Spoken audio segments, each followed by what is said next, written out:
Week 9, most important matchups. You've got a trivia question for me. Oh, wait, I do have the trivia question for you. Hold on a second here. Where is it?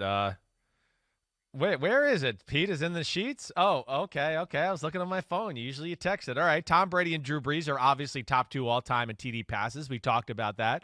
What QBs were top 2 back in 2001 when Brady and Brees each threw their first career TD passes? So, wow. Yes. Wow. One. I mean, Dan Marino's one. Right. Dan Marino's one. Who's the other one? Then the question is, who was hanging in at number 2? Brett Favre hadn't played long enough, so it wouldn't have been him. It would have been John Elway. No! Man, you couldn't even get your old quarterback? You couldn't even figure out if it was Fran Tarkenton? Elway didn't have more than Tarkenton? I don't think so. Nope. I think he was I remember when Tarkenton got that record. I think it was 290. That was like, I was unreasonably happy about that.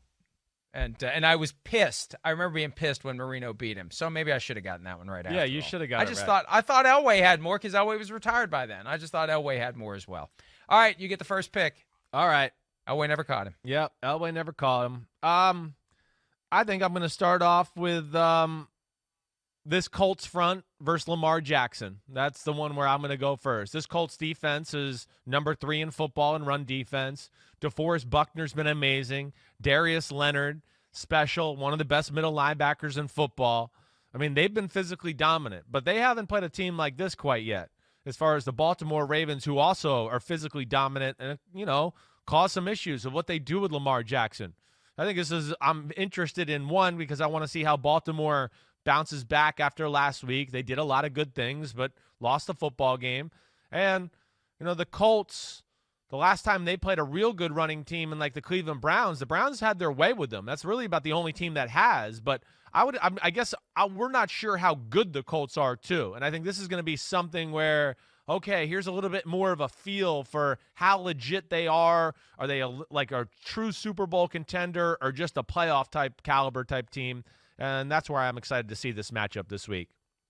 265 rushing yards against the Steelers last week with J.K. Dobbins, Gus Edwards, and Lamar Jackson. Mark Ingram didn't practice yesterday, and they're going to realize sooner than later, if they haven't already, they don't need Mark Ingram next year. And I love Mark Ingram, but he plays a position where he's susceptible to that, and I think it's going to be Dobbins and Edwards and Jackson next year running the ball for the Ravens. All right, for me, and look, we've already talked about the Drew Brees, Tom Brady angle. They're never on the field together. I'm more fascinated by the Buccaneers, receivers and tight ends against the Saints, linebackers, and defensive backs. Right. Because Antonio Brown's going to play.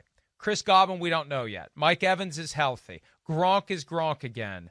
Good luck, New Orleans Saints, trying to slow that attack down. I can't wait to see that matchup on Sunday night, even though I have a feeling it's not going to go well for the Saints. Yeah, I'm excited to see it too. I am. Just the matchup of Dennis Allen versus Bruce Arians and Byron Leforch and what he does.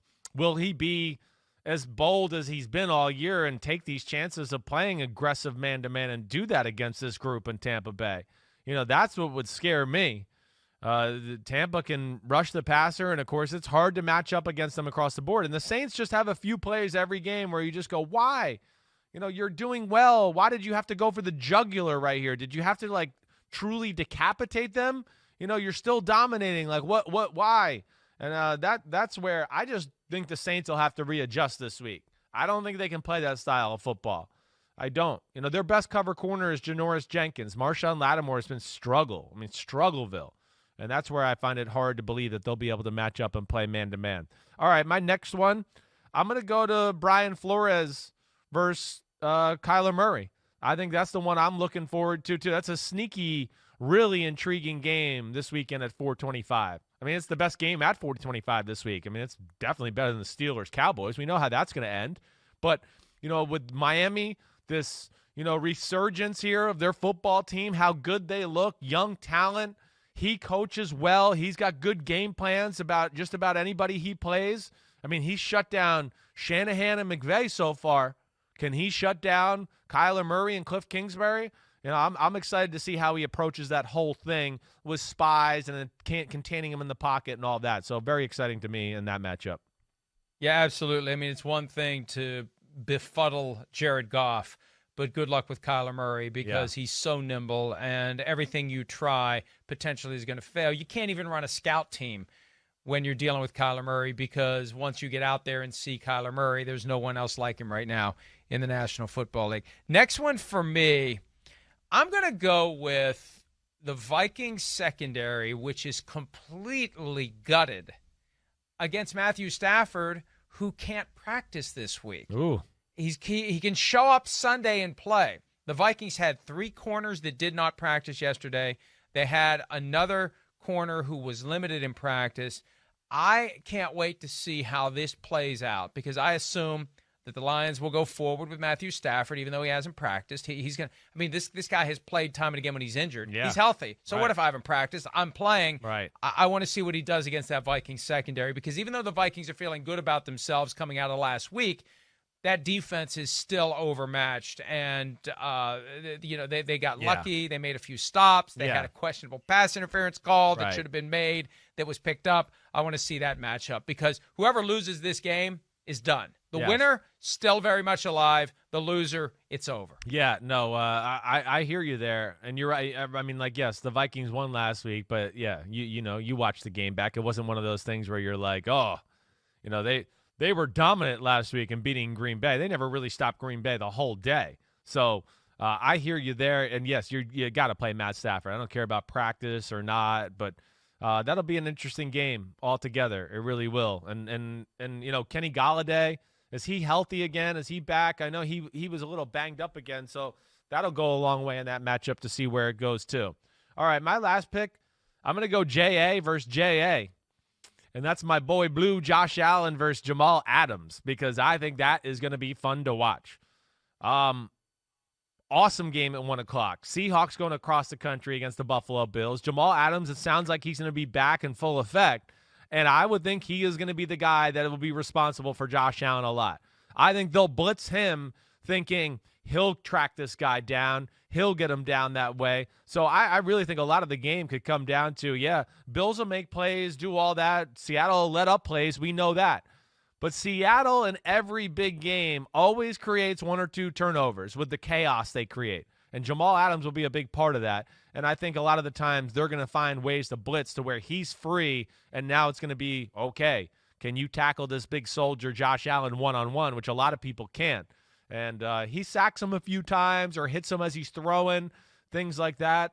I would go, Seattle's going to win the game. Josh Allen escapes and doesn't have those type of plays. I'd go, I'd watch out. Buffalo might play the game. So that'll be a fun matchup. By the way, Golladay did not practice on Wednesday with a lingering hip injury, so that's a question mark as well for the Lions. Last one for me. We talked about this earlier, but I'm intrigued by it with the Bears losing 2 in a row. Yeah. And they played the Saints much more closely than they played the Rams the week before. The Titans reeling. The 1 loss against the Steelers turned into a 2nd loss against the Bengals. That Titans defensive line against the Bears offensive line. Injuries and COVID issues for the Bears OL, and the Titans can't get to the quarterback. And Jadeveon Clowney still with the knee injury. Can the Titans get a pass rush on Nick Foles? Because Nick Foles is the kind of guy, look, if you don't get in his face, if you don't rattle him, if you don't start hitting him, he's going to make something happen down the field. So the Titans have got to get to him, or they're going to get into maybe a shootout with the Chicago Bears, Chris. I'm interested to see how that game goes too. You can flip it around. I'm excited to see Derrick Henry go against that Bears front 7 too. How does that play out? It's a sneaky good matchup in that football game. A lot of little different angles to look at. So good job of you. I won the draft, but way to hang in there. Hi, I'm Mike Tirico, and thanks for watching. Make sure to hit subscribe for the latest news and highlights from NBC Sports.